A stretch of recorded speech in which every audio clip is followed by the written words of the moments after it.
दूषित जल तथा अन्न आदि के भक्षण के प्रायश्चित।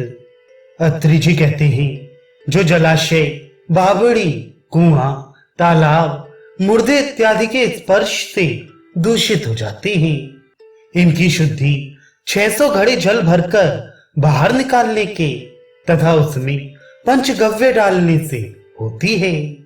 जिन जलाशयों में अस्थि और चर्म पड़े हैं अथवा गर्दभ कुत्ते पड़ के मर गए हैं, उन जलाशयों का संपूर्ण उदक निकाल डालें और पंचगव्य आदि से शुद्ध करें।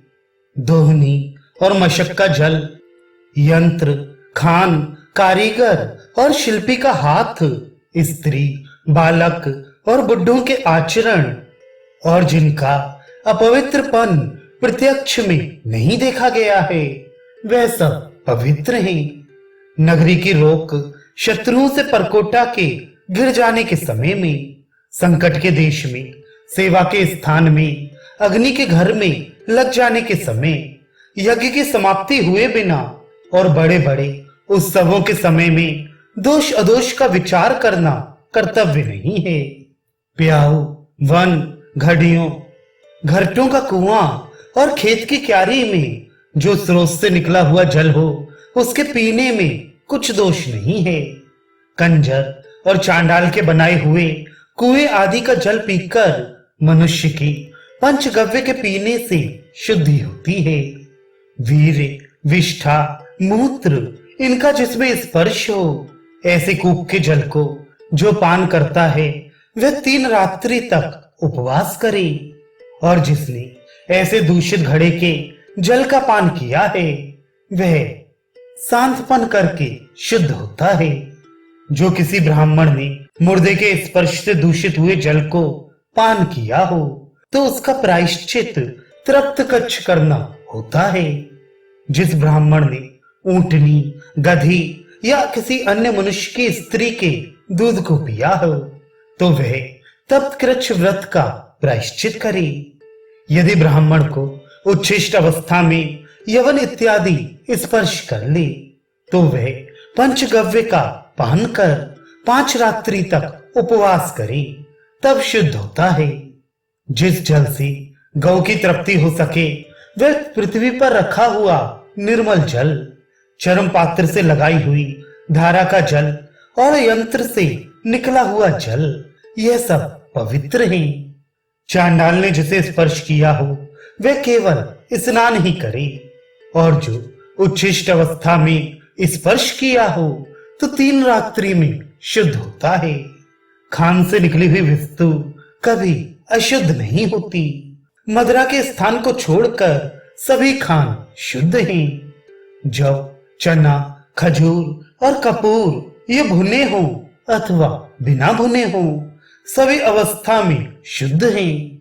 और अन्य द्रव्यों की ढेरियां जो परस्पर मिली हुई धरी हैं, उनमें जो अशुद्ध हो जाए वही अशुद्ध गिनी जाएगी, दूसरी नहीं। स्त्रियों के आचरण किए हुए कार्य में, गौओं के कुल में, कंदुशाला में अर्थात हलवाई की दुकान में, तेल निकालने के यंत्र में और ईख की कोलों में शौच अशौच का विचार करना योग्य नहीं है। पवित्र आकाश से गिरने वाली जलधारा और वायु से उड़ी हुई धूल ये सर्वदा ही पवित्र हैं। एक साथ बैठे हुए अनेक मनुष्यों में यदि एक मनुष्य अपवित्र हुआ बैठा हो तो अशौच उसी एक को ही लगता है। अन्य मनुष्यों को किसी तरह से अशौच नहीं लगता। एक पंक्ति में पृथक पृथक बैठे हुए भोजन करने वालों में से यदि एक मनुष्य के देह में नील का स्पर्श हो जाए तो उस पंक्ति के सभी मनुष्यों को अशुद्ध कहा जाएगा। जिस मनुष्य के शरीर पर नीले रंग का वस्त्र देखा जाएगा वह मनुष्य 3 रात्रि और अन्य 1 दिन तक उपवास करे। ऋषियों ने पूछा कि हे भगवान, हे तपोधन, सूर्य के अस्त होने के उपरांत रात्रि के समय यदि स्पर्श न करने योग्य वस्तु का जो स्पर्श कर ले तो उसकी शुद्धि किस प्रकार से होती है, सो आप कहिए। अत्रि जी बोले कि रात्रि के समय बिना छुआ जो दिन का निर्मल जल रखा हुआ है, उसके जल से मुर्दे के स्पर्श के अतिरिक्त और सबकी शुद्धि होती है। और जिन पापों का प्रायश्चित शास्त्र में नहीं कहा है, देश, समय, शक्ति और पाप का विचार करके उसके प्रायश्चित की कल्पना कर ली। देव यात्रा में, विवाह में, यज्ञ आदि प्रकरण में और संपूर्ण उत्सवों में स्पर्श करने की योग्य और अयोग्य विचार नहीं होता है। चने आदि की खटाई, दूध, कंदुक, दही, सत्तू, घी तेल से पका हुआ पदार्थ और मट्ठा, ये यदि शूद्र के यहाँ का भी हो तो उसको भक्षण करने से ब्राह्मणों को दोष नहीं लगता। बिना पका हुआ मांस, घृत, तेल और फल से उत्पन्न हुए स्नेह ये चांडाल के पात्र से निकलते ही शुद्ध हो जाते हैं। यदि ब्राह्मण ने बिना जाने हुए शूद्र के यहाँ का जलपान कर लिया है तो वह स्नान करने के उपरांत पंचगव्य का पान कर 1 दिन तक उपवास करे, तब शुद्ध होता है। जो ब्राह्मण अग्निहोत्री है, वह यदि महापातकी हो जाए तो वह जल में होम के पात्रों को फेंक कर फिर अग्नि को ग्रहण करे।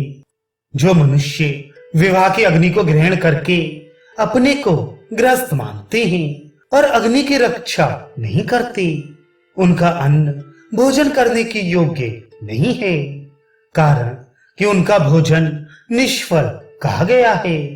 देवता उसके अन्न को भोजन नहीं करते, इसी से उसका पाक निष्फल है।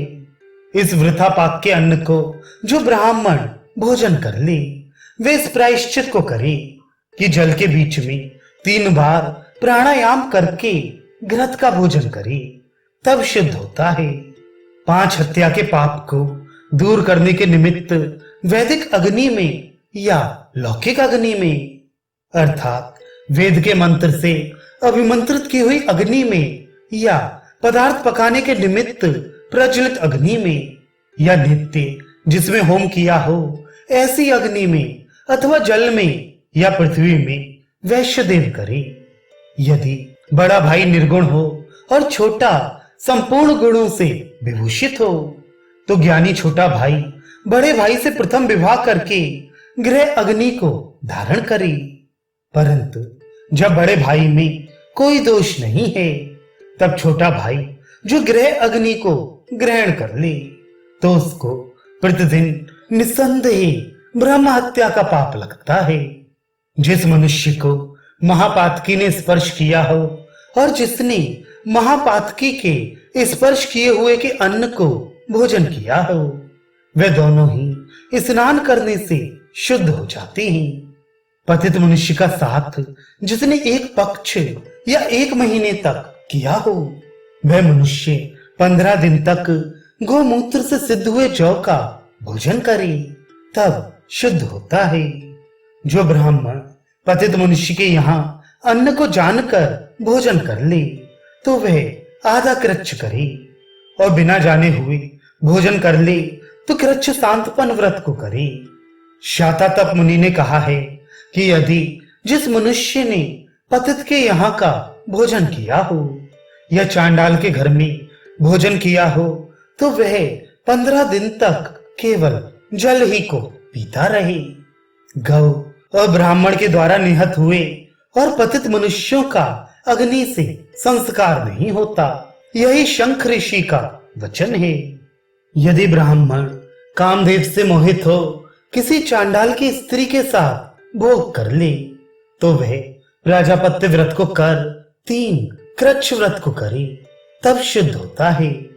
जो ब्राह्मण ने पतित के यहाँ का जल ग्रहण किया हो तो उस अन्न को त्याग दे, और यदि ब्राह्मण ने पतित के अन्न को भोजन किया हो तो उसको वमन द्वारा त्याग दे और फिर अतिकृच्छ व्रत को करे, तब शुद्ध होता है। चांडाल, पतित, मिलेच्छ, मदिरा का पात्र और रजस्वला स्त्री, इनका स्पर्श करके ब्राह्मण भोजन ना करे, और जो भोजन करते समय इनका स्पर्श हो जाए तो फिर भोजन ना करे और उस अन्न को त्याग कर स्नान करे। फिर ब्राह्मणों की आज्ञा लेकर 3 रात्रि उपवास करे और घृत के सहित जौ का भोजन कर व्रत को समाप्त करे। भोजन करते समय कौआ या मुर्गा छू जाए तो 3 रात्रि तक उपवास करे, तब शुद्ध होता है। और जो भोजन के अंत में उच्छिष्ट अवस्था के समय में कौए या मुर्गे का स्पर्श हो जाए तो भी 3 दिन उपवास करने से शुद्ध होता है। जो नैष्ठिक धर्म में स्थित होकर फिर उसको त्याग देता है वह 1 महीने तक चांद्रायण व्रत को करे। यह शातातप ऋषि ने कहा है।